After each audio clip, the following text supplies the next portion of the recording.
Hello everyone, good evening all of you. स्वागत है आप सभी का हमारे YouTube channel John of life science में। तो आज के सेशन में अपन डिस्कस करने वाले हैं लेक ओपेरॉन के जो भी एग्जाम रिलेटेड पॉइंट्स हैं as a quick summary revision के तौर पे, ताकि आपके first grade biology exam plus assistant professor zoology के एग्जाम में पॉसिबिलिटी है कि जो भी पॉइंट्स से क्वेश्चन हमेशा बनते हैं उन सबको अपन यहाँ पे एक बार रिकॉल कर सकें। सो लेक ओपेरॉन की बात करें, सो लेक ओपेरॉन प्रेजेंट होता है आपके ई कोलाई के अंदर और दैट मीन्स प्रोकैरियोट्स के अंदर। ई कोलाई के अंदर इसका काम है लैक्टोज का मेटाबॉलिज्म। दूसरी चीज, लेक ओपेरॉन को अपन बोलते हैं इंड्यूसिबल ओपेरॉन। इंड्यूसिबल ओपेरॉन अपन इसलिए बोलते हैं कि अगर मीडियम में आपके पास लैक्टोज प्रेजेंट है तभी लेक ओपेरॉन रन करेगा, अगर लैक्टोज अब्सेंट है सो लेक ओपेरॉन वहाँ पे रन नहीं करेगा। सो अपन सिंपली ये कह सकते हैं कि लैक्टोज यहाँ पे काम करता है एज ए इंड्यूसर का। दूसरी चीज, यहाँ पे कुछ रेगुलेटर जीन है, स्ट्रक्चरल जीन है, और स्ट्रक्चरल जीन से हमेशा आपके बायोलॉजी की हर कॉम्पिटेटिव एग्जाम में क्वेश्चंस बनता है। सो तीन स्ट्रक्चरल जीन है, lac Z, lac Y, lac ए।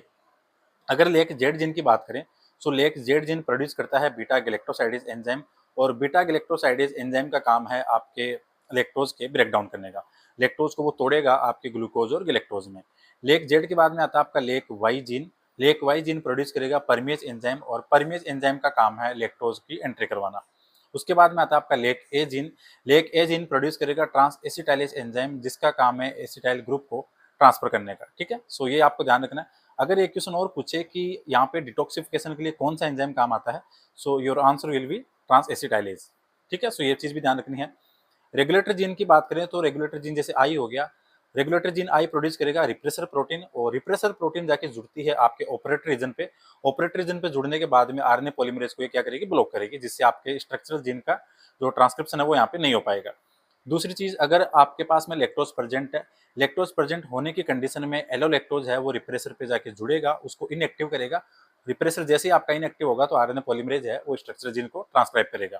तो सिंपली समझना है, रिप्रेसर तभी काम करेगा जब आपके पास में लैक्टोज अब्सेंट है। लैक्टोज की प्रेजेंस के अंदर रिप्रेसर वाला रोल नहीं रहेगा, वो आरएनए पॉलीमरेज को ब्लॉक नहीं कर पाएगा।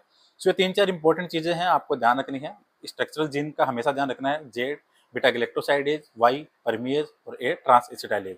सो यहाँ से पॉसिबिलिटी रहती है एग्जाम में क्वेश्चंस बनने की। सो होपफुली ये सेशन एक रिवीजन के तौर पे इंपॉर्टेंट रहेगा। ऐसे जो भी इंपॉर्टेंट पॉइंट्स है, इंपॉर्टेंट सिलेबस के जो एग्जाम रिलेटेड पॉइंट्स हैं, उन सबको अपने यहाँ पे डिस्कस करते रहेंगे। So thank you so much for watching session. मिलते हैं नेक्स्ट सेशन में।